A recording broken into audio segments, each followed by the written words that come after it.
Yes, just bring it. Wait, Okay. for it what? Okay. Ladies, we feel your pain. We want to show all women everywhere that we understand your pain and frustration with us men. And so the two of us, Dorian and I, are standing with women everywhere.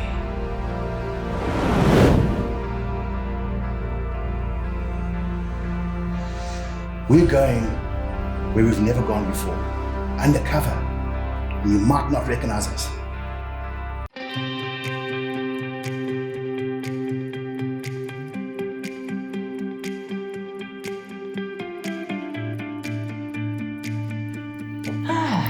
I'm actually not a woman, guys. No one would have guessed. Oh, shots fired.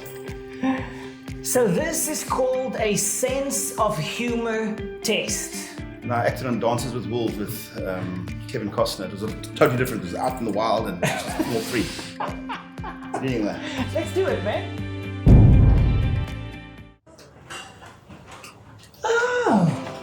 Hi, Lisa. Speaker, how are you? I'm doing well. It's great to see you again. Yes, and you, and you. Yes. I love your outfit. Oh, thank you very much. That's a beautiful floral Yes, arrangement. I made it this morning. Thank you. Yes. Lovely. And your hair. Oh, thank you. You just washed it this Yes, morning. my GHD broke, so I couldn't But straighten it's it. so real. Thank you so much. Thank you, Sonica. Yes, let's sit. Yes, thanks for joining me at Porter Coffee Co. I've heard wonderful things. Lovely setup, and I'm looking forward to having a cup of coffee with you. Yes, just chat. Chat. This morning we find ourselves privy to though a common scene is one that is unique to the species of humankind. Two young females in the prime of their lives gather together in the ritual of rehydration and verbal communication. We come in at a point where the conversation has turned towards their mates. With chest puffed out and stomach equally as puffy, the larger of the two females begins a new discussion topic. Let's listen in. You know, Sonica, last year my Dorian went to the undefeated men's camp with Shofar Church, and he came back a transformed man. Totally revolutionary, totally different man. Not only is he on fire for the Lord, but he even helps around the house. Just last week, I saw him pick up his smelly socks off the floor and put it into the washing basket. I saw him washing a coffee cup. He washed it, dried it, and he packed away. Amazing. My hubby would do. Oh yes, he brings me flowers every week. Wow. Shaved off his hideous beard. Oh, I've had flowers in years. Oh man, I'm just so blessed to have Dorian the man he is right now. Men's camp really changed him. Lisa, you are a lucky woman. And how is Andre doing? Ah yes, the most frequently talked about topic among the females, the performance of their mates, or the often lack thereof. In this case, the hairy young primate recalls an event known as the Undefeated Men's Camp, where a number of the male species gather to worship their creator and to form bonds that further unify the herd. It appears our subject mate has attended many such events, and the results have been favorable. But the posture and demeanor of the female of underwhelming stature has begun to shift. If my extensive research on this species proves worthy, we should expect to see an overreaction any second now. Don't get me started. Oh no, my friend. I'm so So sorry. frustrated. He comes home from work and he just plucks in front of the TV Oh no. in his underwear and he just drinks his beer and he watches show upon show. He doesn't help around the house. Oh, shame. He doesn't play with the kids. No. Oh, it's terrible. Really, I'm so sorry to hear that, Sonica. Really. He doesn't read his Bible and he doesn't want to come to church. Oh no. And he's the pastor. Oh, shame. We're gonna pray for you. Sonica. We're gonna pray for you. Thank you, Lisa. I need prayer. Yes, there it is, the classic female overreaction. But what's this? A handsome young male from the Porter Coffee Company is approaching the females. Waiter. Oh yes. Oh, there we go. We'll sign him up later. Yes. I've heard so much about this coffee. He delivers a cup of freshly brewed coffee to save the day and lift the spirits once again. This sponsored ad is brought to you by the Porter Coffee Company, selling coffee and brownies in the Shofar foyer before and after the morning service.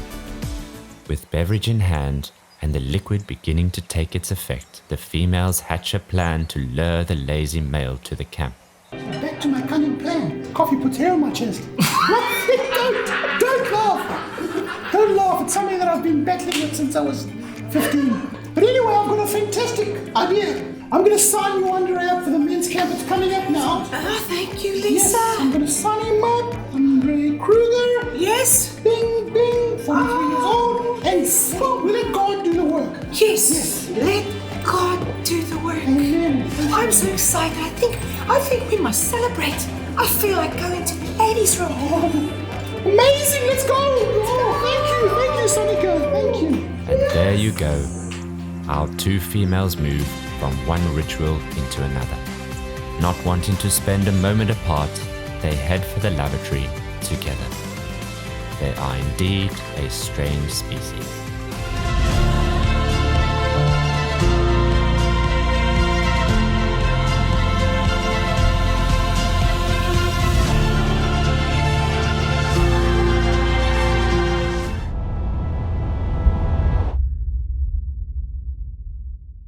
So Dorian, that was good fun. Yes, It's always fun to spend time with you. And I'm really excited about today because you're going to be sharing a bit of your story, of your journey. And you had a hectic upbringing. Those things that happened caused you to become an angry, bitter man, a man that didn't take nonsense from anybody. You know, you were a provincial rugby player. You found yourself in multiple bar fights. And yet here we sit today. You're a changed man. You're a transformed man. And, Yes, I am. And man, we'd love to hear your story. So share a bit with us about your upbringing, the things that happened when you were young. Younger life was pretty hectic. Parents got divorced when I was about 7. One of 3 brothers, so we all kind of experienced the same hurt and anguish as young boys. But for me personally, it was very tough. Trying to hide my personal life and my social life was extremely difficult. And Mom remarried, and she married a good man, in many ways, but also a terrible man. He suffered from bipolar. A broken man. Very broken man. And he had alcohol problems. He was an alcoholic. So weekends were a battlefield for our home. We never knew what was going to come. Well, we knew what was going to come. It was just the extent of what was coming, how big the storm was going to be. And he would beat her, late night drinking sprees, early morning fights. We would wake up to my mom being pulled down the passage by her hair, getting beats. And so those are things that we witnessed. So it was tough for us. But I never knew where I belonged. With the abuse came with the kicking us out of the house numerous times. We would sleep on the beach, we would sleep in the car, we would sleep in the parking lot of the local mall, and then we would come back home when we thought that it was safe to come.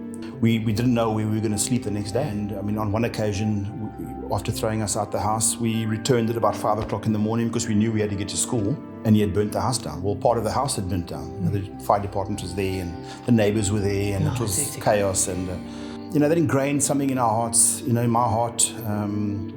One of failure, one of not knowing where I belong, resentment. As a teenage boy, I was having full-on fights with grown men. Trying to protect my mom, because as we got older, we knew that we could actually then protect her. And the only way we could protect her was by putting up fists, and it would often lead to bloodshed and heartache. And so, from a young age, I was taught to fight back. Taught to use my mouth, taught not to stand down, taught to hurt people with my mouth, because that's what we witnessed. We saw it with our own eyes. So we kind of got led into that as young boys, and that obviously then filtered into my early 20s when I was playing provincial rugby, and it would then spill it onto the rugby field, where if there was an altercation, I would be 90% of the time it would be me involved, or if there was little scuffle in the pub, I would like to have been involved in that scuffle because I was always trying to prove myself to everybody. I wanted everyone to see that I was tough and hard and strong, but deep down I was very much the opposite. I was broken. You're putting up a mask. Absolutely. Trying to look strong, but actually inside you were not. Yes. Yeah. Dorian, there's some hectic stories that happened in your early days, and that formed you into a hard-hearted, selfish, bitter man, and you hurt a lot of people around you as an adult. So share a bit with us, the result of the man that you became. Certainly. So I got married when I was about 24 years old. I was going through a lot of stuff in my life, things that I hadn't shared with my wife. Too embarrassed to share it. So I carried that baggage of my upbringing with me. I sought attention elsewhere, whether it be in the pub or at the rugby club or in the gym. I felt that everything was about me.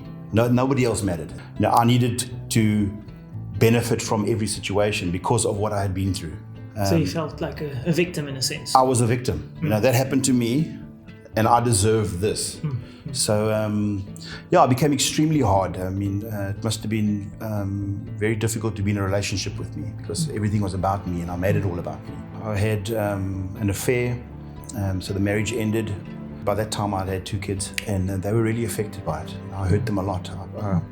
I was kind of doing to them what had happened to me. I put them through a lot of heartache. I put my ex-wife through a lot of heartache, and I put family through a lot of heartache because everything was about me, and I wanted to do this, and this is the spotlight's on me, and I just need to be happy, and I can't deal with this, and I'm out of here. I moved on, and I met a lady, my current wife, and things were okay at first. Then obviously, the past rocks up and reminds you what you are. You're a failure. It's not going to work. You've got issues. You're not worth anything. I started a business. It failed. Got to a point where my relationship with Lisa fell totally flat. And we had a daughter, Mackenzie, was born, and when she was about 3 years old, got to such a bad point that I tried to end my own life. So I spent 2 weeks in a clinic. I was diagnosed with major depression and anxiety. So I was really on a path to destruction. Once again, I withdrew from the relationship, and I pretty much chased my family out of the house. Told to pack their bags, and I didn't want it anymore, and they needed to go. So I caused a great deal of pain for them. Every relationship that I had ended badly. You looked like a tough guy, provincial rugby player, you didn't take nonsense from anybody, and yet you were unable to cope with life. Anxiety, depression. Externally you looked strong, but internally you just didn't have a capacity to cope with life. So Dorian, what happened? What brought the change from where you were at to where you are now? To put it very bluntly, God rocked up in a way that was just absolutely beautiful. I'll never forget it. I was standing in my kitchen. Lisa had left. Well, she had been forced to leave. I was alone in the house, and I was standing in the kitchen of the house. I had this feeling come over me of great sadness and desperation. I'd lost everything. I felt that I'd lost contact with my kids. I felt that I'd disappointed them in many ways. I'd lost contact with the woman that I loved. I'd lost my friends. So I was pretty much on my own, and I thought that is where I deserved to be. I remember standing in the kitchen and crying out to God, the top of my lungs, and I literally screamed. The neighbors must have thought I was crazy. But I screamed to God to please take control of the situation. I promised God that I would serve him, and I just wanted him to take control of the situation. It's not something that I'd planned. I didn't wake up that morning and say, well, this is what's going to happen and I'm going to give my life to the Lord. I had absolutely no idea that was going to happen. But you came to the end of yourself. I came to a point where I couldn't do it anymore. Everything had failed. Everything that I'd attempted, everything that meant something to me, I'd either lost or it had failed hopelessly. I could not do this on my own. I got to a point of no return. I had no other choice. So God became your only option. my only option, and thank him for that. I lay on the kitchen floor weeping for hours. And it was just me and God. There was no visual thing that happened. It was just me and God in my heart. And God had shone a light in my heart. And as I lay there, and it must have been hours, and I just felt this like warmth and compassion entering into my heart, and like a clarity. Everything became clear to me. And oh God, Doctor. He did a miracle on the inside of you. Absolute miracle. Absolute miracle. Yeah. So the fact that I can sit here and share the story, and those that have been involved in my life for the longest time, and those that have come through with me to where I am now, most of them will tell you that it's miraculous. There's no other way. That's evidence for the reality of God. Yes. Because you tried everything else in the sense of pills and doctors and whatever else to sort of solve your internal problems, but only Jesus can actually change a man's heart. Yes. So what's changed? What are some of the things that's changed after turning to Jesus? Andrea, a lot's changed. Lisa and I got married about 1.5 years ago. You married us. Thank you very much. Pleasure. That's awesome. So we've, God really put it in our hearts that we need.